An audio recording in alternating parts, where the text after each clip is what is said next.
அல்லாஹ்வுடைய நல்லடியார்களே, அருள் நிறைந்த அருள் மழையான அந்த தண்ணீர் அவன்தான் வானத்திலிருந்து இறக்கி வைக்கின்றான். அவன் மட்டுமே இறக்கி வைக்க முடியும். எனவே அல்லாஹ் அல் வாக்கியா என்ற சூறாவில் கேட்கிறான், அஃபரைத்துமுல் மா அல்லதி தஷ்ரபூன், நீங்கள் குடிக்கின்ற அந்த தண்ணீரை பார்த்தீர்களா? அன்தும் அன்சல்துமூஹு மினல் முஸ்னி அம் நஹ்னுல் முன்சிலூன், மேகத்திலிருந்து அதை நீங்கள் இறக்குகின்றீர்களா அல்லது நாம் இறக்கி வைக்கின்றோமா என்று அல்லாஹ் கேட்கின்றான். நிச்சயமாக அவனையன்றி வேறு யாரும் மழையை இறக்கி வைக்க முடியாது என்பதே இந்த கேள்வியின் நோக்கமாக இருக்கின்றது.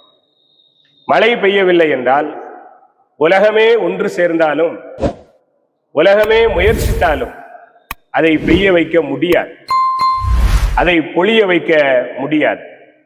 அதற்குரிய சக்தி இந்த உலகத்தில் எந்த மனிதருக்கும் கிடையாது. எந்த நவீன விஞ்ஞானங்களும் அதற்கான கருவிகளை இன்னும் கண்டுபிடிக்கவில்லை.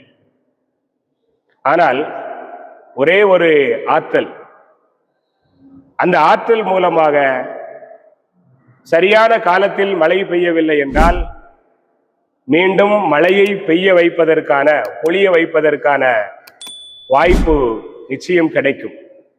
அதுதான் துஆ என்ற மிக வலிமையான ஆற்றல் நிறைந்த ஒரு பொருள்.